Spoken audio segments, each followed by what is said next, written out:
I want to welcome you to this third talk in the long-running series of Science on Saturdays. The talks are produced by Lawrence Livermore National Laboratory, and we are grateful that the lab has offered this Science on Saturdays for so many years. It's become a family event with parents, students, brothers, sisters coming together, and it is a community event. I ran into several adults in town last week, that is, adults without children, and they said how great it is that they can come and learn what's going on at the lab in ordinary language. The topic this morning of Science on Saturday is the sun and NIF and our energy future. It's all about lasers and the National Ignition Facility out there at the end of East Avenue. And we have the go-to guy for lasers with us this morning to shed some light on the topic.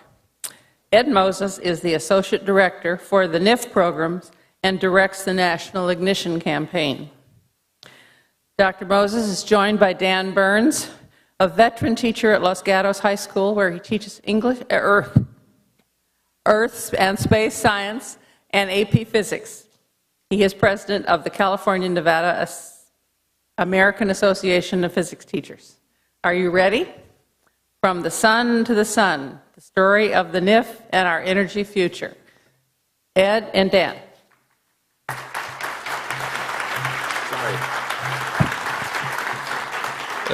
Thank you, Ann. Thank you very much. Before we start, I wanted to do a few thank yous. First of all, I want to thank the free lunch band, from the lab for the great playing they did. I think it adds a lot to everything. I think they deserve a round of applause. Then I want to thank Dick Farnsworth and everyone who made this possible. I think they deserve a lot. Most important, I want to thank, we're going to show some stuff that we got from a company called Weird Stuff Warehouse in Sunnyvale, and so we thank them and Weird Stuff. And we have Brian Quintard, who was responsible for that video, Damon Jemison, who did a lot of the graphics here. So let's give them a round of applause for all the work they've done. And most of all, I want to thank you for coming on Saturday morning to see what we got here. Before we get going, though, have you guys made the human laser before? Can we bring down the lights a little bit? Not fully, but just a little bit. So we have the human laser thing. Does everyone think they know how lasers work? Right? This is can we bring down the lights? So this is a laser, right? You can see it's a small spot, right? You can, if I scan it around the room, whereas if we take this big fancy flashlight, not that impressive. So to understand that, let's do some human laser behavior. And the first thing I just want, because I have a very fragile ego, one more round of applause for me. Okay? Okay, that's enough. Okay, now I want to do an experiment. That's sort of incoherent clapping, everyone just clapping on their own.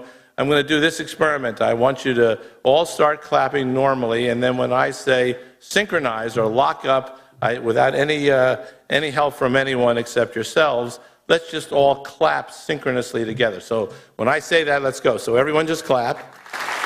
Okay, synchronize.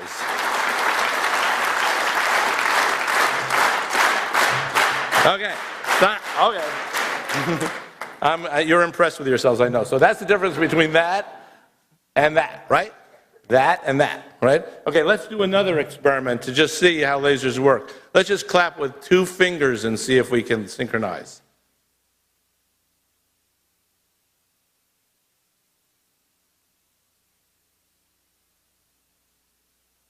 What's that called? What don't you have enough of? Feedback, right? Lasers need feedback. So there's not enough coming into your ears to hear each other and get into a collective clapping motion. So if a laser isn't working, that means it doesn't have enough feedback. If it is working, where you all can clap together, you can get that collective behavior. That is why we love lasers. And that's why I love that light. It looks so cool. Okay, so now that you know this, can we see which light there is the laser light?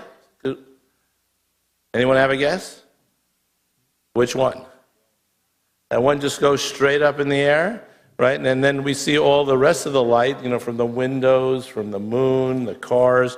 That's an incoherent light. Could we bring out the lights a little bit down, just so we can see the screen a little better? So anyway, you can see that. So here's some more tests for you. You know, this is a Italian piazza. Is this a laser or a light bulb? Is this a laser or a light bulb? Laser, right. So you got the whole idea. Light bulb, laser, and that's cool. Okay. So you now know everything about lasers. So I want to talk about what's going to, you know, a story that I'm going to try to weave during the next 45 minutes about the National Ignition Facility, which is how we're going to build a sun on the Earth, or from the sun to the sun, the story of the National Ignition Facility, which hopefully will play a major role in our energy future. And you see this beautiful picture of the NIF, the National Ignition Facility. It's a very strange view. We have San Francisco in the background.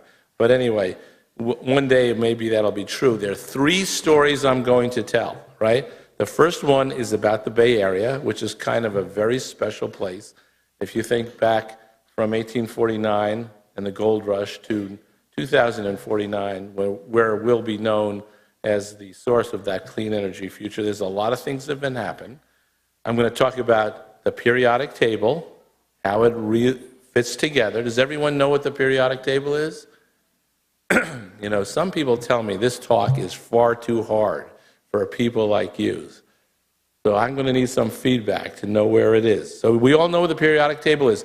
This is sort of the list of all the stuff that makes up, you know, our universe. These are the building blocks of all the chemicals that we have. Here's the periodic table. And then there's one other story I'm going to tell of, you know, a whole bunch of cool people that have had huge effects on our lives, especially in the Bay Area. And Bay Area has been and is a hotbed of innovation. In fact, this Google map I'm showing you comes from Bay Area, right? Isn't that a cool picture? So there's the Bay Area. Does everyone recognize the Bay? The Pacific, right? The peninsula, right? You can see the East Bay, the North Bay. This is sort of where we live. And if we take just a little walk around, a fly around, I rented a helicopter to take these pictures. And there's the Golden Gate Bridge, right? And why is it called the Golden Gate? Right, because the 49ers came through there, you know, in the beginning on boats. Some of them then later came overland to get their gold. Then we have the peninsula, you know, the northern part of the peninsula is San Francisco. We fly over to Berkeley, which is not only the center of a great university, the University of California at Berkeley, the first university, and other interesting ideas, right? Then we go over to Silicon Valley, south half of the Bay, which grew out of Stanford University, because we have 2 great universities. We have a lot of very good universities and colleges in our area, but 2 great ones, which are intellectual leaders in the world. And then we're going to go over after this, right into where we're sitting right now, into Livermore, and fly down on the NIF. And so that's going to be a tour we take during this talk, and we're going to take it in the context of the periodic table, and the things we're going to be looking at are gold, right? Everyone see gold? AU stands for auric, right? And then we're going to talk about uranium, and we're going to talk about silicon, like in Silicon Valley, right? And then we're going to talk about that little problem we have called carbon. Now, we're all made out of carbon, so we don't think of that as a problem. But when carbon gets together with oxygen and goes into the atmosphere, we call that, right, greenhouse warming, right? Because the thing about carbon dioxide is light can go through it. You know, the light from the sun can go through it. But what happens is when it heats up the Earth and then re-radiates back out, it doesn't get back out into space. So it's sort of like putting a roof over the Earth, and it sort of gets warm. And so we're going to talk about carbon, too. And then we're going to talk about one of the most interesting things, hydrogen. Hydrogen is the most abundant element in the universe. And it's the simplest, but it is an incredibly interesting, simple element. And we put that together with laser light, it's going to be a great story. And we're going to go over history, right? So now we'll start putting it together. Gold was discovered at Sutter's Mill in 1849. People wonder how California, way, way out here, got to be a state so quickly. The United States sort of understood, even those Easterners, which I used to be one of, understood that gold meant something, so they declared us a state. That's Sutter himself. And then we're going to talk about Japanese attack on Pearl Harbor, which started World War II, and what effect that had on the Bay Area. I'm going to tell you some things that I bet you a lot of people don't know about the Manhattan Project. And then we're going to talk about the discovery of the transistor. Does everyone know what a transistor is? Right? That's a little tiny, tiny switch that makes computers work. Computers are millions and billions of switches that are turning on and off really fast to do calculations. Believe it or not, this picture we're looking at here, which is the size of someone's hand, is the first transistor, right? So not the way they look today. So that's silicon. And then finally, we're going to put light and hydrogen together and talk about clean energy, clean fusion energy. Here's that story. Gold rush is gold. That's through the Golden Gate. Then we go to World War II in the 30s and 40s. That's the uranium story. Then we head down to the South Bay in the 40s, 50s, and on. That's Silicon Valley, right? Computation, the internet and beyond, right? And then we're going to a clean energy future at Lawrence Livermore National Laboratory right here. That's the story I'm telling you. You all got it? Simple as enough? Okay. So let's start with gold. Gold is kind of an interesting element. It's the reason we got here. Gold weighs, it's very dense. And David, why don't you come on up here this way? And we have someone. Can you help him, Damon? So gold is, pretty expensive. In fact, it's the most expensive stuff I'm going to talk about. It costs around $14,000 a pound. People think uranium is expensive. What do you think? Cheap? Most people think it's expensive, but it is cheap. It costs like $30 a pound. But what's interesting about gold and uranium is they're really heavy. Now we have two types of brick that David is going to pick up. First, he's going to pick up the regular brick. Just put it up. You can lift it up a little higher, not over your head, right? You got it on camera. So that's that.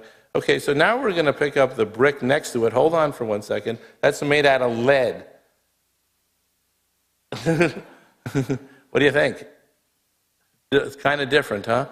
Now, I just want you to know, if that were gold, it would weigh about twice as much, right? So, it's kind of an interesting thing. So, pick up the lead brick. Why don't you pick it up with one hand? No, not over it. Put it in. Okay, thank you very much. Let's hear it for David. Okay. Anyway, that's gold, right? Now, what do we do with gold? We make coins. Why do we like gold? Does anyone know why gold is cool? Yeah, loud.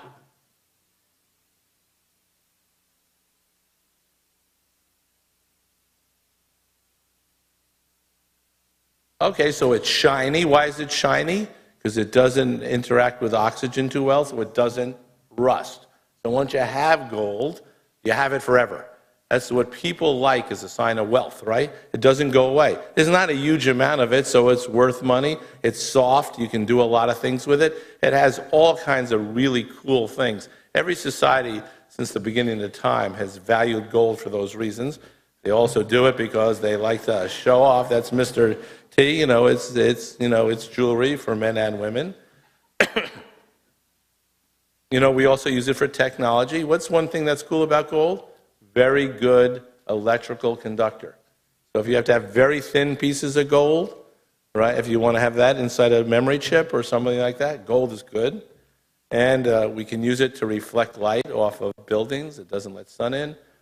If you go up into outer space, see that satellites, if you often see, are often wrapped in gold foil. And that's to control the thermal environment or the heat conditions that exist. Gold is very useful. And gold is the center of, in fact, the reason San Francisco is here in the center of the banking industry and the like. It has made San Francisco an international cultural and financial center. So gold, it was started in 1849 and still drives our society. I'll show you in a lot of other ways as this talk goes on how that happens. What happened in World War II? Does everyone understand the World War II story? Right? In December, 1941, after, the war in Europe had started, right? And the Japanese attack on Pearl Harbor happened. And, this sort of set off a chain of events that has, changed our world, actually changed our valley. And this goes back to a couple of very important women.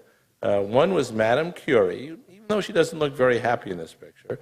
She was the one who really discovered radioactivity, right?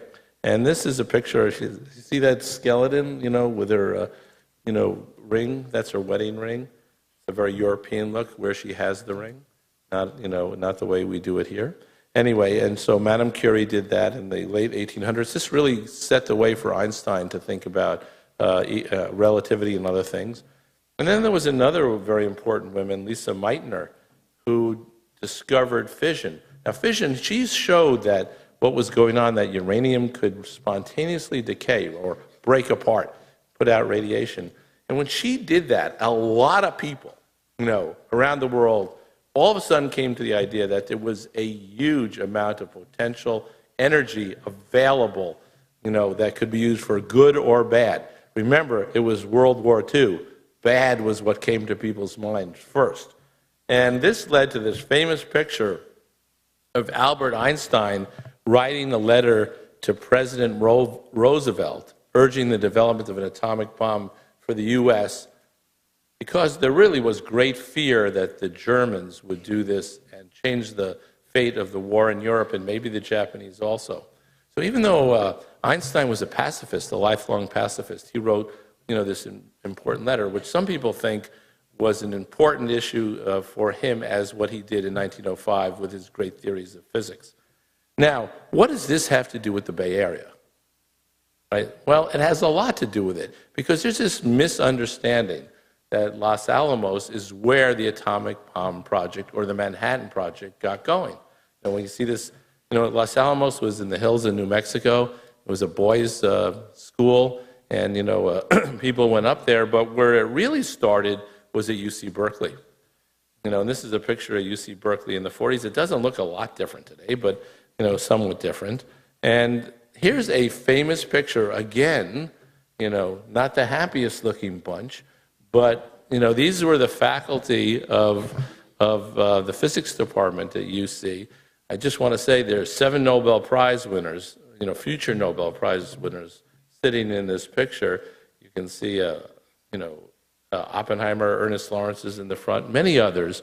And these people were, under Oppenheimer and Lawrence, were where the Manhattan Project was hatched.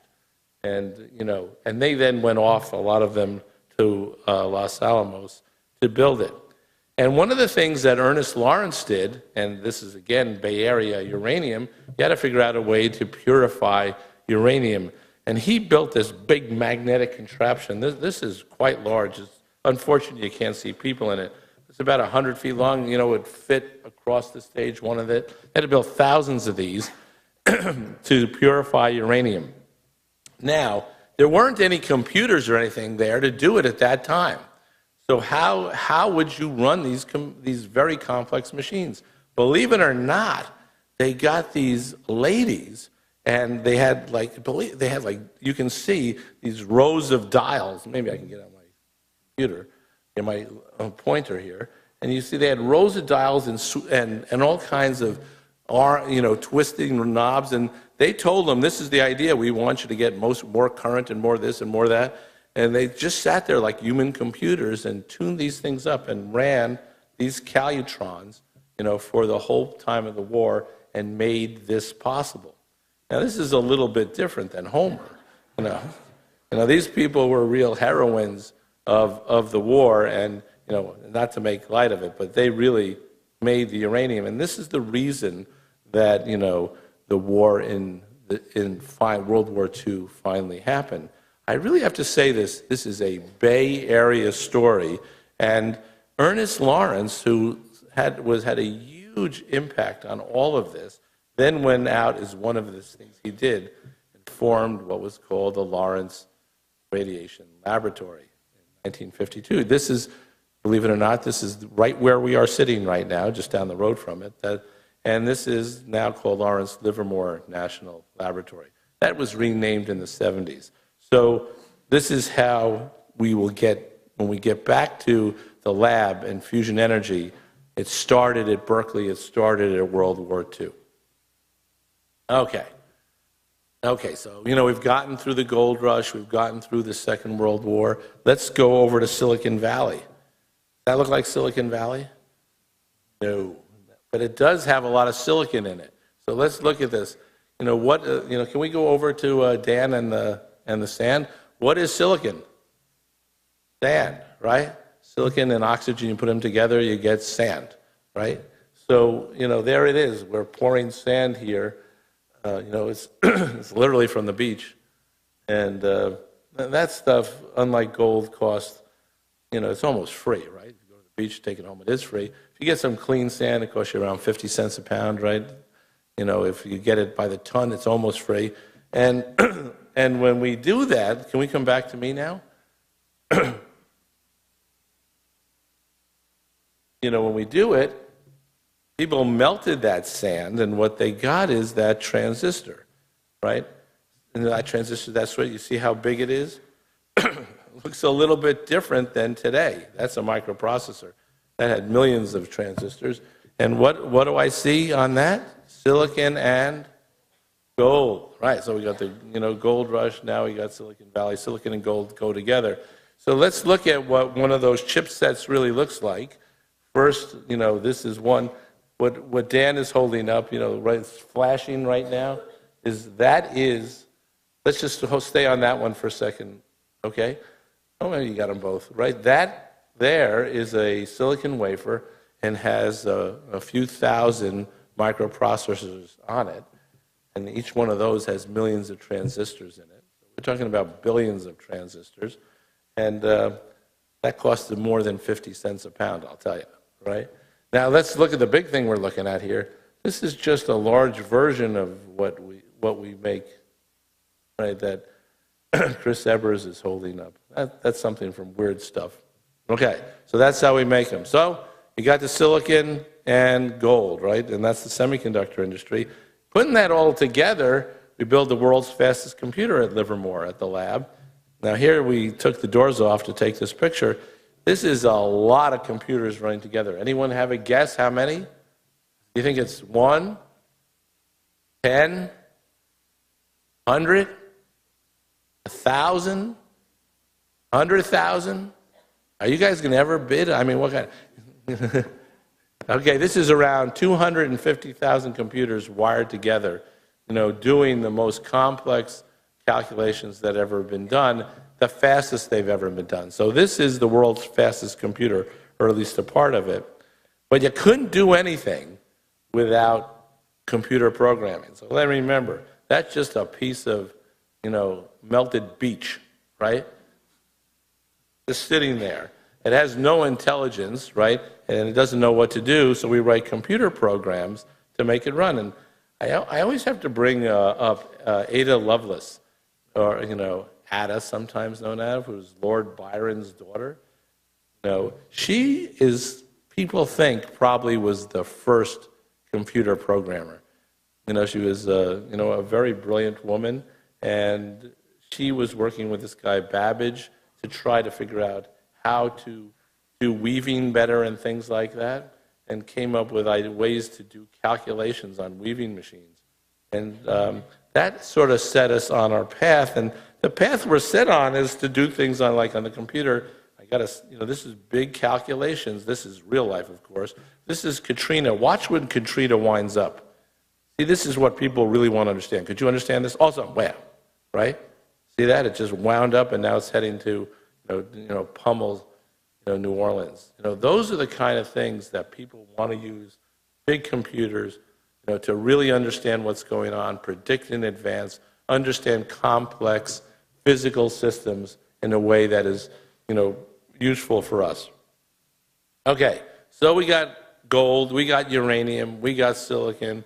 Now we're going for clean energy. Now, let's look at our sun. Let's go far away from us and see, what we got here. Now, the sun This is kind of an interesting picture from space, and you can see all those flares flying out from it. You can also see the sun rotates. Does everyone know the sun rotates like the Earth? Right? It rotates about once a month, and actually it rotates strangely since it's a big gas, hydrogen ball, right? Can we show the balloon? No. I mean, this is a helium balloon. We'll talk about it. What's really going on in the sun is I don't know if she's a happy person or he's a happy person, but that balloon looks happy. What's going on in that sun, the real sun, is that we're burning hydrogen and making helium. But let's go back to me for a second. Let's get back to the computer screen. That's what's going on in our sun. In fact, it's kind of interesting if you go near the sun, if that were the Earth near the sun, inside one of those solar flares, does that look like a good weather forecast that day? It's a good thing we're far from the sun, right? We're nearly 100 million miles from the sun. So those flares are big, it's hot. And where we sit, it's wonderful. But if you got too close to it, it'd be pretty ugly. Now, if you go into deep space, and this is from the Hubble, right? You got millions and billions and trillions of those suns burning. And each one of these blobs or galaxies that has a billion suns in it, I think it blows my mind when I think about it, how many of those suns are out there burning away. Almost everything we see is burning hydrogen. Now, we do see planets and stuff which aren't burning clearly, but the things that we see in space are burning. Now, I think if you were here last week, how many people were here last week? So you learned about that dark matter, huh? We don't see that. But how do we know it's there? Because we see this stuff, and this stuff isn't acting right. These little flashlights are telling us that there's something else going on. Fusion is the source of all energy from our sun. Fusion is when we take hydrogen atoms, that simple little atom, and just smash them together like you heard in the video, at very high speeds, very high temperatures, and make them turn into energy. And the person who told us that was Big Al, right? So does everyone know Albert Einstein? Right? Well, you've never met him? Well, anyway, it's too bad. He's been dead for about 50 years now. But, he was one of the great minds of all time. And one of the things he said was E, or energy, equals mass, which is stuff, right? That's mass, right? C squared. What's C? Does anyone know what C is? Speed of light. Is it a big number or a small number? Very big. Nothing goes faster than the speed of light, right? And it goes fast. It goes 186,000 miles per second. That means you would go around the Earth 7 times in 1 second, right? So if you got on a plane that traveled at the speed of light and you wanted to go to Washington, right, you'd be there in about 100th of a second. You wouldn't even know you got on the plane. You'd blink and you'd be there. It really moves very quickly. So if we take that very big number and multiply itself by itself, C times C, right, that's what C squared means, you get a really big number. In fact, it's about 1,000,000,000,000,000. That's how big it is. So a tiny, tiny, tiny amount of energy, of mass, stuff, if turned into energy, gives a huge amount of energy. That's what's going on in our sun, all the stars, all the time. So our goal is to find a way to get that clean energy on Earth. Now, we can't bring the sun to the Earth because remember this picture? We don't want that, right? So we want to find a way to make a very small sun on our Earth and do it. So why do we want to do that? Now, I really think, that clean energy really is our species challenge. You know what humankind is? You know what our species is? Homo sapiens. We have, not only for ourselves, but for our planet, we have to find a way to get clean energy. And the reason that is the following. If you look at the world from 2000 to 2050, the amount of energy that we're going to need is going to at least triple. Why is that? Okay, how many people live on Earth right now? Does anyone know? All out. 6 billion, right? Okay, so this to go over this, there's sort of 100,000 people in Livermore, right? So for those of you who do scientific notation, 6 times 10 to the 9th divided by 10 to the 5th is 6 times 10 to the 4th. So if we had 60,000 Livermores, right, that's about how many people there are. So another way to think about that is for every person in Livermore, there's another 100,000 people or so. That's how many people are in the world. Now let me tell you the real problem. How many people are there going to be in 2050? That's only 40 years from now. Anyone want to guess? Unless there's a disaster, there's going to be at least 9 billion people on the earth. Okay, let's think about what is 3 billion more people. How many people are in China right now? Everybody know? 1.2 billion people. How many people are in India right now? Those are the 2 biggest populations. 800 million people. That's 2 billion. How many people are in Europe right now? 400 million. How many people are in North America right now? 400 million. We haven't gotten to 3 billion yet. Right? So if you take all the people who are in China, India, North America, Europe, put them back on the earth, again, that's the number of more people that will be on earth in 2050. That is a challenge for our species. We need energy to make that happen. And those people don't want to live in underdeveloped conditions. They want to live like we do. Excuse me. How many more power plants would we need to do that? How about this? 2 new big power plants on Earth each week. Does everyone know, those are big power plants. Everyone know where Moss Landing is? You know, on the way down, you go down to the aquarium in Monterey. Everyone know how many of you have been to the aquarium? Right? And you know, when you go down the road, you pass those big smoke stacks, that's a coal burning plant. We need 4 of those a week, at 1 every 2 days. Right? And we need them forever. That's a real challenge. That's another way of saying we need 10,000 of them in the next 100 years, and we're going to have to build them twice. This is an incredible amount of energy. Right now, people are powering our world using coal. This is a big coal mine in Canada, actually. You can see it's kind of an incredible pile of carbon there. Can we show some carbon?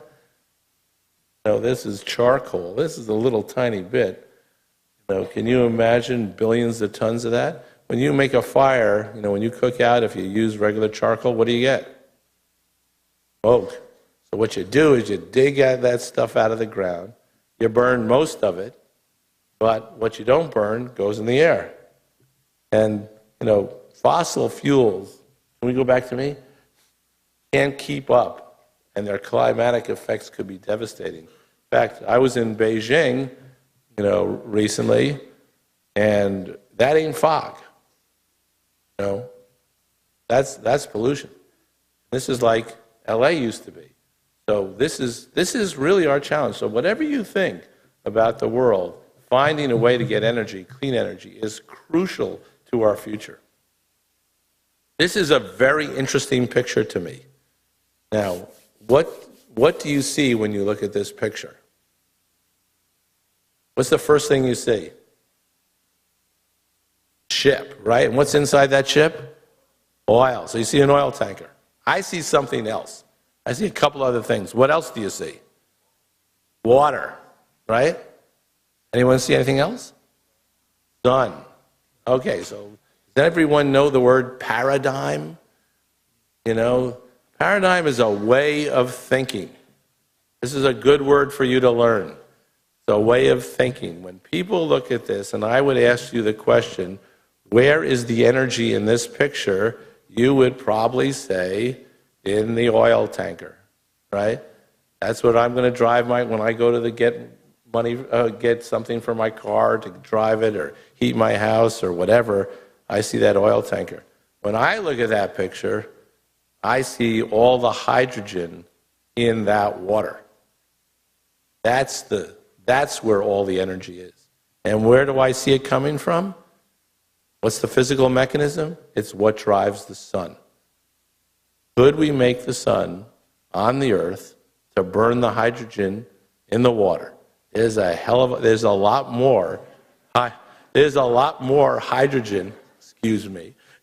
more hydrogen in the water than there is oil in that tanker, right? In fact, it's an incredible amount. Do we have our little thing of water over there? See that little container of water? That has the equivalent of around 1 million barrels of oil in it. Okay, how do you describe water chemically? What's the chemical formula for water? Now, you got to know this, all right? What is it? H-O, right? So 2 hydrogens and an oxygen. Is there any carbon in that? No, none at all. So if we did this, can we go back to me, right? We have a carbon-free source of energy. Where when we look at that chemical energy, there's a super tanker full of oil. Actually, there's a super tanker full of carbon, right? It's a good source of energy, but it's a good source of carbon dioxide too. Question is, if we're in that paradigm shift, if we're thinking differently, could we build a miniature sun on the Earth to use it to burn that hydrogen to get that clean energy? And it's my opinion, and having worked on this long and hard, I think it seems likely. I think that at the National Ignition Facility, which is the NIF, we have the capability necessary for demonstrating that we could do this in the next several years. That's what we're working on. And the reason we think that is because we think we have a way to create the conditions that exist in the sun. What is really special about the sun? It's really, really hot, right? What else is special about the sun? It has really high pressures and densities. So remember David was picking up that lead brick? And he was sort of, it wasn't impossible, but it was heavy. What if you thought about that as it weighed 100 times more than that brick did? That's sort of the densities inside the sun. So if that, instead of weighing around 20 pounds, right, weighed a ton. That means not only couldn't you pick it up, you couldn't move it, it would break the table, it would fall through the stage, right? So we have to get that very, very hot conditions, and we have to get those very high densities in order to make fusion work. We think light is the way to do it. The first laser was demonstrated in Malibu, California. Does everyone know where Malibu is? Right? It's in Southern California.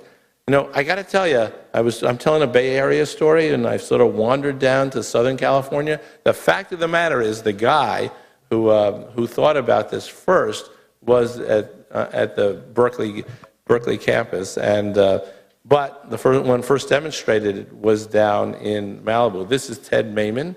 He did it at a company I used to work at, Used Aircraft. It's an incredible story. Unfortunately, Ted died recently, but he's a true technological genius. Some other person who was working at that time, is Mary Spaeth. She was an early laser inventor. She was working alongside of him, and she still works at the laboratory, and is one of my mentors. She looks a little older now, but her office looks identical. But anyway, this is back up in the Bay Area. We have, this kind of innovation is going on again. This brings us to the National Ignition Facility. Remember this laser, right?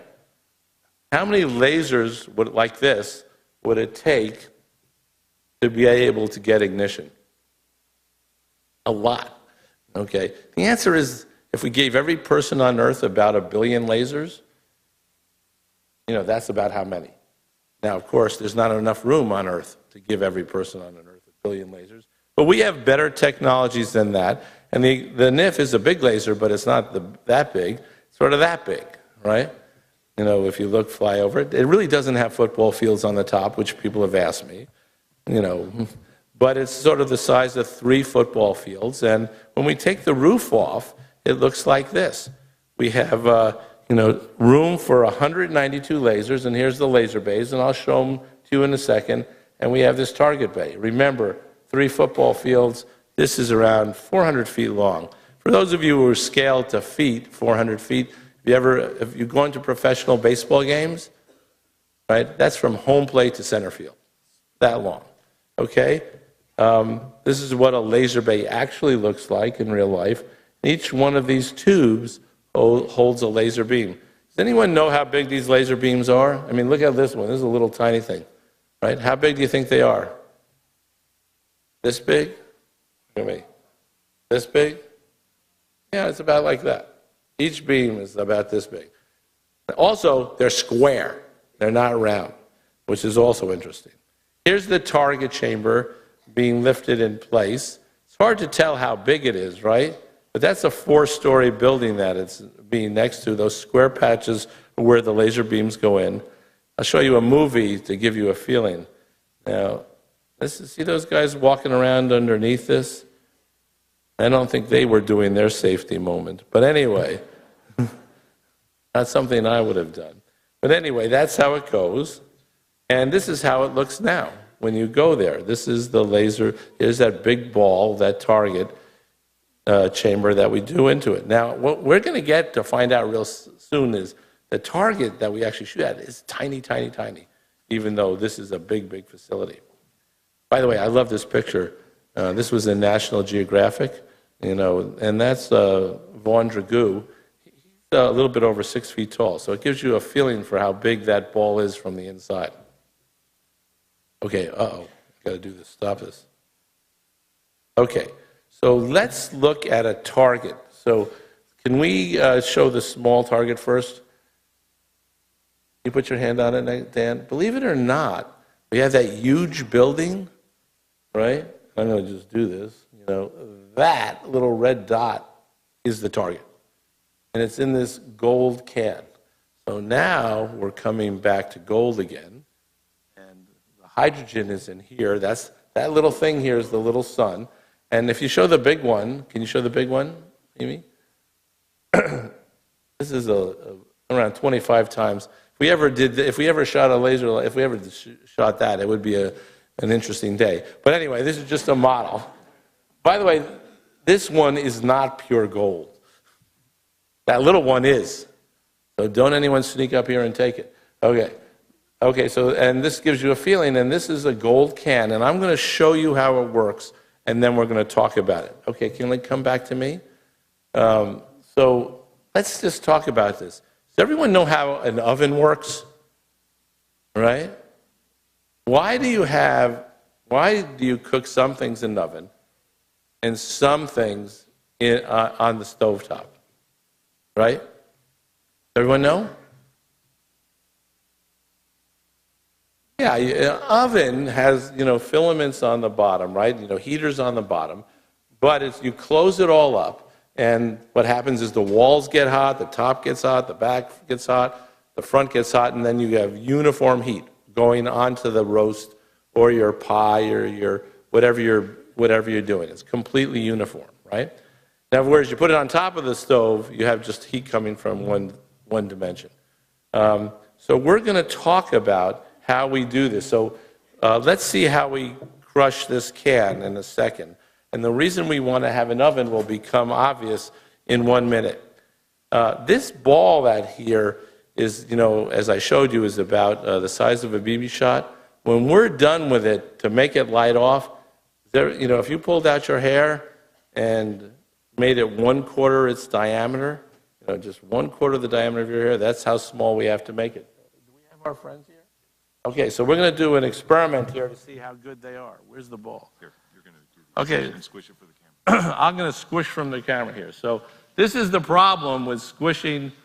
Where do I go? Right here? You got me? Okay, so if you have this ball and you want to squish it, what happens? So if I put my hand in it, right, it just washes out, right?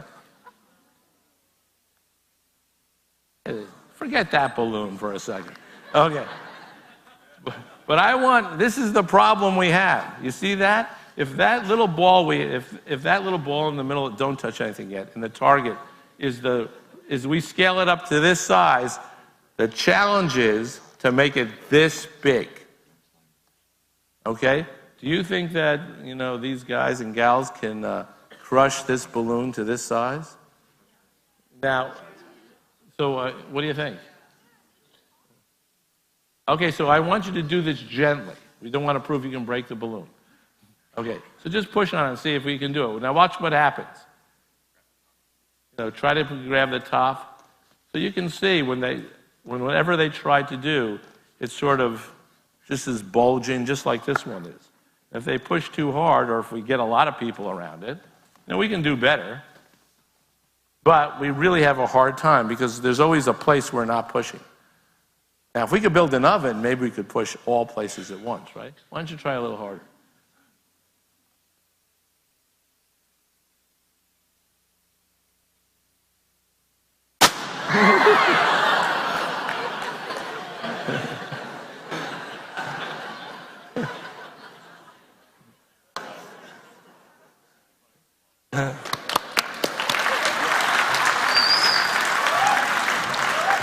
You got to admit, that's a high talent crowd, right? Okay, so you can see if we just have things pushing on one place or another, it's real hard to do. So why don't we try to build an oven and get pushing at all places? So this is what we'll do. Let me show you how it works. We have this can, this gold can. You might say, why is it gold? Because gold has this other property, is that it really is a very good reflector of radiation, electromagnetic radiation or heat. And what we do is, I'm going to start this. If we go in and we'll look at this can, right? And here's the capsule wall, which is made out of plastic or something. And then we have that solid frozen hydrogen. Here comes the laser beams in. Instead of hitting the target, I'll stop it, right? They hit the can. And when they hit the can, you can just think this whole can is heating up, right? Uniformly. And when it does start heating up, and it goes up to millions of degrees in billionths of a second, what's going to happen is it's going to start putting out, like a really cool oven, a very hot oven, X-rays. And I'll stop it. And those X-rays are now very uniformly hitting that little target. Instead of pushing on it like they were doing with their hands and knees and everything, just really smoothly hitting it. And now they make a rocket, right? And this rocket is now going in at, anyone want to guess how fast that's going? Anyone? 1,000,000 miles an hour. Right? This is the fastest thing that's ever existed on Earth, except light, right? 1,000,000 miles, the fastest any mass has ever moved. So this is going 1,000,000 miles an hour, and for a very short time, and what we do is then get this whole process to work. So, does anyone want to see that again now that you're experts? Wait, let's see. So this is how it works. Yeah, we have our gold can, remember gold and hydrogen, right, and the hydrogen target. We have the laser, we look at it. We have the capsule wall that absorbs the X-rays. We have that frozen hydrogen. I know this is a lot to absorb, but the laser light comes in, makes a gold oven, right? The oven is the hottest oven that's ever been made. Millions of degrees, not hundreds of degrees. So to make your cake done in a few billions of seconds. Drives that in at very high speeds and makes fusion happen. Okay. You're experts on this. How does it work in the laser? Okay, so the laser building is really interesting too. So what we do is we start with a very low amount of light, and we have to get it to high energy. And what do we do to do that? It's right here. See this glass? Can we have the glass, Mimi? Right? This is laser glass. And that's where we store all the energy and make, get enough energy to make that target rock and roll. Now, what do we think that glass is made out of?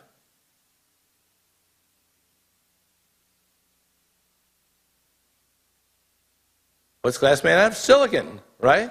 Can we get the sand out again? If you melt sand, especially if you have good sand, you can make glass. When do you think the first glass was made? Right? I guess it was, 100,000 years ago. Someone, had a campfire, was cooking up a wildebeest or something, and, they looked in after in the morning, they got up and there was a little dollop of glass in there. And that's what that is. Now, that's super high quality glass. But again, silicon, that's the laser itself. So let's get this movie going again. All right, so am I back on, right? So we go back and forth, getting out all the energy. And what happens is, we bring it right to the center of near the target chamber, and then we just bring the light right in and make the whole thing happen. So you got the whole idea? That's the target, that's how the laser works. If we put this all together, let's bring up the noise here. Well, this was the thing you saw. This should all make sense now. This is the control room, right, at NIF? Clock is running. 5, 4, they actually do 3, this. 2, 1, shot. Now we're going to be following along at about 100 million times slow down, the light traveling through the laser. It doesn't really make music when you do it. And now we're following the laser beams themselves, right? This is 8 out of the 192 beams going towards that target chamber. Gaining more and more energy, getting ready to turn to ultraviolet light, right? Going right into that target. Now we're going by at 1 billion times slower than it really happened. Heating up the target light, driving it, and then the most amazing thing happens. You get more energy out than you put in. So if you get this to light off, you have the potential to create energy, clean energy. Now people say, is that perpetual motion? Isn't there something wrong with that? How do you get more out than you put in? If you light off, most things, you lose energy. Now, remember, the reason this is because of our friend Albert Einstein. There's a huge amount of energy stored as mass, right, in that target. So if we can get a little bit of that to turn from mass to energy, we don't, on the whole balance, we don't get perpetual motion. We've just turned mass to energy, which is what we want. Taking a tiny bit of energy out of the universe, but the universe can do without it. So we are finding a way to make this happen by doing that. This is an incredibly important concept. We can get energy gain from this system. So if I have this laser to work and I hit this target and it burns, we'll get more out than we put in. We now have an infinite source of energy, essentially. Right? All you have to do is drag the hydrogen out of the water. So when we put this all together, let's look at our Bay Area. Gold rush, that started us on our way. World War II, that's where people thought about fission and fusion, how to make all these cool elements, invented computing to first order. Silicon Valley was where people figured out how to do rapid computing and, the internet and beyond. And then at Livermore, we combined hydrogen and laser light to get this clean energy. It's sort of a nice story. It's been going on for 150 years. It's going to go on for a long time more. We're in just an incredible place. Look at this. Now, if you look at a target, it's gold and hydrogen. If you look at the control room, it's silicon. If you look at, Ernest Lawrence and his boys, it was uranium. And if you look at the lab, it's lasers. If you put it together, we make a sun on Earth. We have clean energy. The visions of yesterday could become the reality of today. If you look at Bruno, he's standing there holding the first target chamber. Can we show that, Mimi? Right? That's the first target chamber, right? Someday hopefully that'll be in the Smithsonian when we get burned to happen. The only thing the same about it was it's a sphere. If you go back to the picture, right? a little bit different now. It's a little bigger, right? So technologies being developed at the NIF offer a clean and abundant source of fusion energy if this all works out according to plan. The world is watching what's happening here. It's the tradition of the Bay Area, it's the tradition of California. The Tri-Valley hopefully will become an international center for clean fusion energy science. If we do, I think we'll be known as the Photon Valley. So I want to thank you for everything.